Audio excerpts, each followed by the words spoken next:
It's been almost 2 full years of monthlies from the Co-op Bros, and it's really cool to see how far we've come. I mean, did we single-handedly promote Ryan's Rescue Squad into the Macy's Thanksgiving Day Parade? Yes, we did. But we don't do this for the fame, we do this for you guys. We do this because we know how hard it can be to find updates on the co-op games that came out last month, the co-op games coming out next month, and any co-op news in between. That's right, you just so happen to have found yourself watching the Co-op Monthly for November, so let's get started. It's the penultimate episode for this year's monthly series, but we still have a good amount of games to wrap up before we look to the future, so let's get to it. It feels like we've been waiting on For the King 2 to come out for a while now, but it finally did in early November, and it landed with an average of 78 on OpenCritic. Reviews are a little mixed, with outlets like IGN and PC Gamer lamenting how similar the game is to the first title, while others are praising the subtle refinements to the formula. We're actually playing through the game right now, and I think if you enjoyed the original game, you'll likely enjoy For the King 2. Did you know we got a new Warioware game in November? Cause I totally forgot. Warioware Move It did in fact release and landed with a fair 74 on OpenCritic. It seems like this offering retains the zany humor the series is known for, but one thing we saw across most reviews is that the Joy-Cons can't quite keep up with all the fun. This entry was clearly trying to be 1-2 switch, so you're probably better off just playing that instead. Keeping the 70s trend rolling, Achilles Legends Untold landed with a 72 on OpenCritic after coming out of its early access period. Most reviews praised the Greek setting and exploration, but not much else. Seems like in its pursuit of being a mix of Diablo and Dark Souls, the game couldn't quite live up to those lofty inspirations. Couldn't find a mention of the co-op, but with some underwhelming combat and outdated graphics, I think this one is safe to skip. It's hard to screw up a farming sim, and thankfully My Time at Sandrock delivers, with it landing with a 75 on OpenCritic. IGN gave this an 8 and even dedicated a whole portion of their review to the co-op mode. One notable feature is how any of your friends can hop into the server even if the host is offline, which is a very rare feature among these types of games. Miranda Sanchez summarized her experience by saying this: "While I was only able to play a few hours of co-op multiplayer before this review, after my brief stint, I'm determined to get lots more in. There's enough that's changed between multiplayer and the campaign to justify digging deep into both. So if you like co-op farming sims, it seems like My Time at Sandrock looks like a solid choice." While most people were expecting Risk of Rain 3, Hoopu Games surprised us all with an HD remaster of their original masterpiece, and it was well received, with it landing with an 85 on OpenCritic. Risk of Rain Returns does have a couple tricks up its sleeve with new achievements, unlocks, and secrets, so it's a little more than just a new coat of paint. The game remains just as fun as you remember it, especially so in co-op. Don't Die in the West is a 4-player online co-op title that describes itself as an open-world cowboy life RPG, and yeah, that instantly has my attention. It's currently in early access, so no critic reviews just yet, but it's sitting with a mostly positive label on Steam. I can definitely see this one popping off once it releases in full, so this is your chance to get in on the ground floor. If you were disappointed by Hogwarts Legacy's lack of a co-op mode, then may I introduce you to Spells and Secrets. This is a roguelike adventure game featuring 2-player local co-op where you can make your very own wizard character. The game will have you battling creatures and solving puzzles as you adventure through its magic academy that's very reminiscent of Hogwarts. It only has a couple reviews on OpenCritic, but it is sitting with a very positive user score on Steam, so check it out if it piques your interest. KarmaZoo released in the middle of the month to a fairly positive reception, with it landing on a 77 OpenCritic score. If you don't remember, this is a 10-player co-op platformer featuring 50 different characters, each with their own unique abilities. You can play it online or with your own set of friends locally. Most reviews are highlighting how unique the game is and praising the co-op, while a few reviews are lamenting the lack of more game modes. This is one I've been meaning to try out myself, and for only $10, yeah, that seems like a pretty good deal to me. So a lot of you have been mentioning Roboquest in the comments lately as it came out of early access, and I can see why since the game landed with an 82 on OpenCritic. Lots of praise for the roguelike systems, tight controls, gunplay, and how it plays in 2-player online co-op. And if you're already sold on Roboquest, you'll be happy to hear you can play the game on Game Pass. Maybe the bros will circle back to this one eventually, as it does look pretty sweet. Another game that's been making the rounds in our comments lately is Astral Ascent. Again, I'm not surprised when you see a game like this land an 87 on OpenCritic. This is a 2-player local co-op roguelite that's most similar to something like Dead Cells. Everything about this looks awesome, from the fast combat to the story and especially the art style. It's fair to say this is going pretty high on our backlog for next year. Yet another win for the farming sim gamers out here, as Roots of Pacha released to a pretty positive reception, with it landing on an 85 OpenCritic score. Most reviews are praising its unique Stone Age setting and solid farming sim mechanics. I did read the 4-player online mode has some quirks, with certain things not shared or some weird design choices when it comes to quests, but overall, if you like farming sims in co-op, this looks like it will deliver. Last game on the roundup is Gangs of Sherwood, which recently hit shelves and landed with a 64 on OpenCritic. As you can tell, reviews were pretty mixed for this one. Most reviews are saying the game is rather unremarkable, but some are pointing to it being fun with friends in 4-player online co-op. Hard to say if co-op is enough to look past some mediocre combat and a short campaign, especially at a $40 price point. I don't know, if you were dying to play this one, I'd wait for a sale, otherwise it's a skip from us. Switching things up with this monthly, I'll be covering 2 games we can look forward to in December before handing the mic over to Andrew to finish things off with the news block. At the top of the month, we have Avatar: Frontiers of Pandora, which is basically Far Cry Pandora Edition, but hey, those games always had great co-op play. Frontiers of Pandora will support 2-player online co-op and allow you and a friend to take on the RDA together throughout the whole campaign of the game. We're actually kind of excited for this one, and we'll likely be playing it in the new year, so stay tuned for our thoughts on the game. Avatar: Frontiers of Pandora is releasing on December 7th for PC, PlayStation 5, and Xbox Series consoles. Releasing that same day is a game that I have become increasingly more excited about, Warhammer 40k Rogue Trader. This is an upcoming CRPG set in the world of Warhammer, and it looks awesome. The way they're tackling co-op sounds incredible, in that you can have a friend drop in or drop out of your campaign at any point. Not only that, but your friend gets to keep the save after you play together, so they can continue on their own if they so choose. That amount of flexibility in co-op is super rare, so it's very cool to see it in a CRPG like this. The game will be available to play on PC, PlayStation 5, and Xbox Series consoles on December 7th. Thank you, Gabe, for all of those updates. Let me take it home with all the news we got on co-op titles, new and old. Right at the end of October, we got a pretty meaty update to Endless Dungeon, a game that had just dropped and has quickly become one of our favorite co-op titles of the year. In the update, the devs address one of the most requested features post-launch that allows you to unlock heroes while playing with friends in co-op. If you skip this title at launch because of that, let me be the first to say, you need to rethink your decision and give Endless Dungeon a shot. We think it's a banger. Another one of the very best co-op games of the year, Baldur's Gate 3, received its 2 final patches in the month of November. I'm less here to talk about what's included in those patches, and more so here just to remind people that part of the 4th patch continues to improve co-op by making it easier to use and understand Wither's wardrobes for wayward friends. That's a real tongue twister. This feature fixes the most prominent issue with co-op, being that you can now place co-op partner characters into the wardrobe when they're not available to play, and bring them back out when they're back and ready to continue. The fact that they added this post-launch is impressive and makes it even easier to recommend to friends. I wonder where it's going to place in our top 10 overall.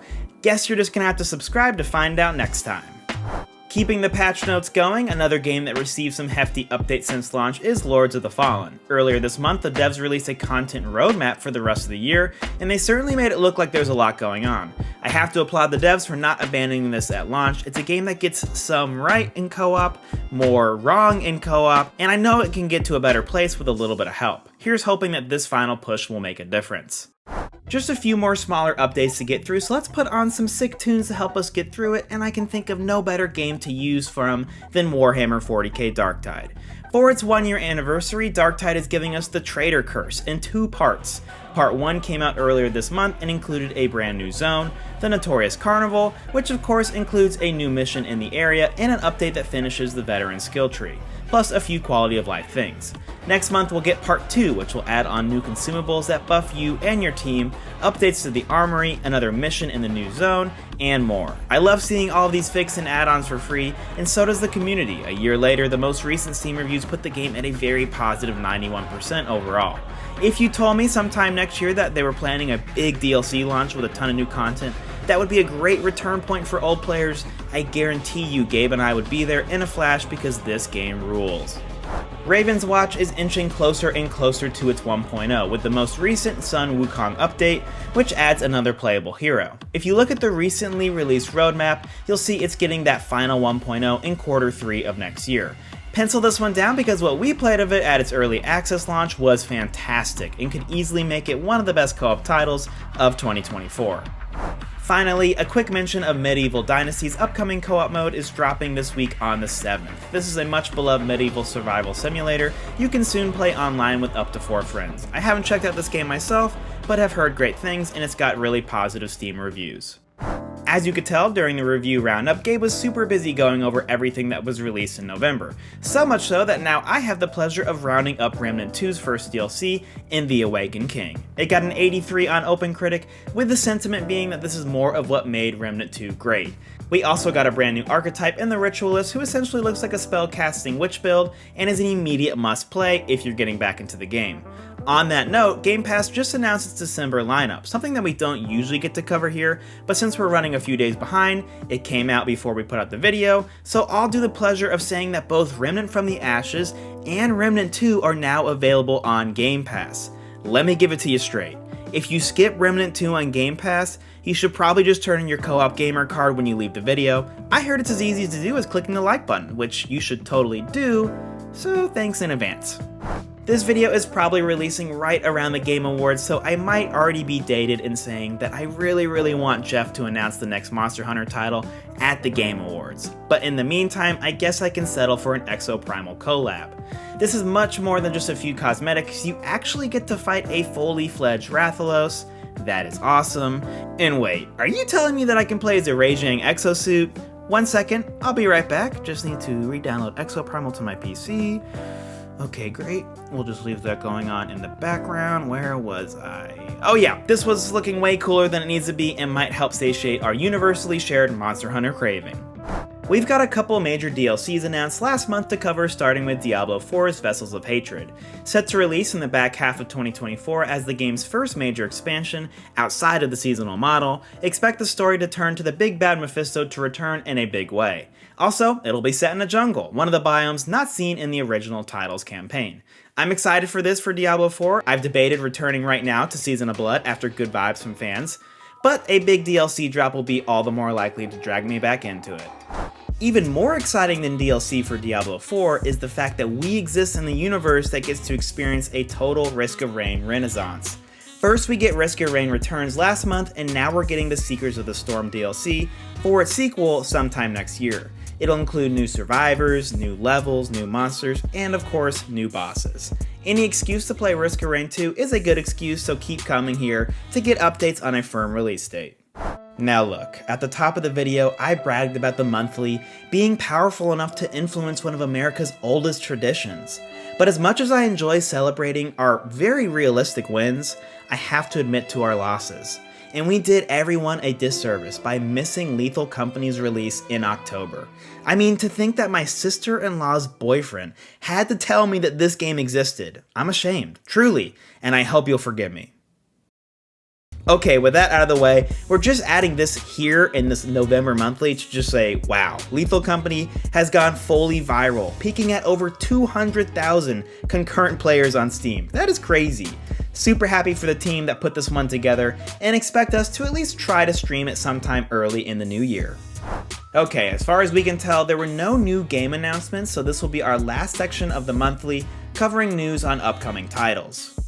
Enshrouded is a hotly anticipated survival title with 16-player co-op, and it's got its early access release date for January 24th. Now normally I would say hotly anticipated, and we chalk it up to a little bit of hyperbole, maybe anecdotal evidence, I don't know, but I can actually confidently say that is hotly anticipated because of the most recent Steam Next Fest awarding it the most played demo, the most wishlisted game, and the most daily active users. So congrats to you, Enshrouded, and we look forward to seeing you very soon. Now this take is anecdotal, but also feels really strong. I think I can say one of the least anticipated games on the market is Suicide Squad. Well, it started its re-ramp up to release last month with a chunk of new footage and trailers. Now, I don't think that really did anything to change the sentiment, but a recent leak from its closed alpha might do something different. Miller Ross, a notorious Avengers leaker and data miner, says he not only discovered who the first post-release playable character will be, I won't spoil that here, but that there's also a, and I quote, major feature being held back almost completely from marketing that should totally change the game and be extremely cool.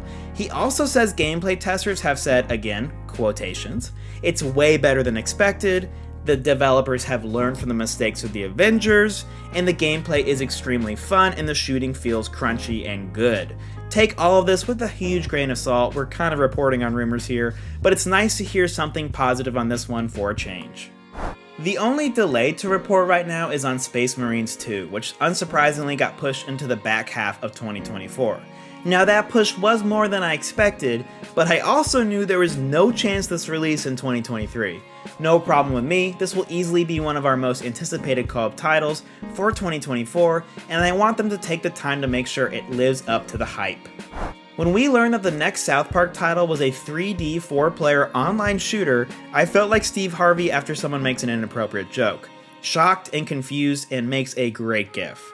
But now having seen the trailer, I can confidently say, I'm still kinda shocked, but willing to accept this for what it is. The gameplay actually looks very cooperative, like they're really paying attention to the finer details in a way that I didn't expect. I don't know, crazier things have happened, so maybe this will be a title I actually get into next year. Finishing off the monthly is Sons of the Forest finally getting a firm 1.0 release date of February 22nd, 2024.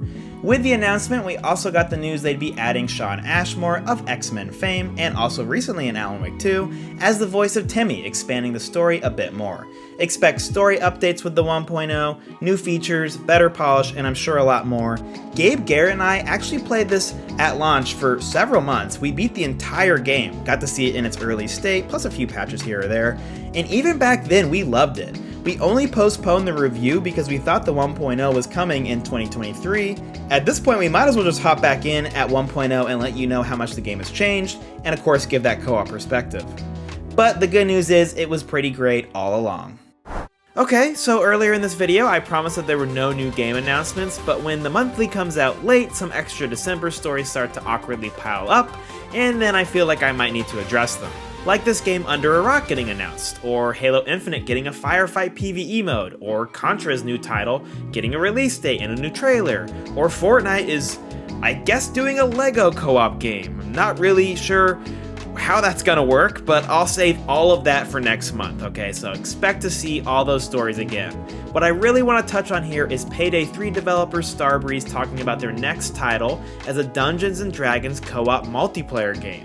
I love this, because by then, they'll have learned the lessons that they needed to from this latest launch, but more importantly because I like the thought of Starbreeze perfecting the craft of co-op gaming. I know they have what it takes, they just need to put it all together into one title. We've got nothing to show besides this image that I'm slowly zooming in on, and I wouldn't expect to see any sort of footage anytime soon. But development is fully operational and we should expect to see it release in 2026 on all major platforms with crossplay. So there's your breaking news, let's get out of here. Alright guys, that's all she wrote for this monthly. Thanks as always for showing the series so much love, it means a lot to us. Don't forget to like the video, and if you're not yet, do come back with a sub. Right around the corner is our big kahuna of the year, our top 10 co-op games, so you won't want to miss the launch for that one. Until then, we'll catch you on another episode of the Co-op Bros.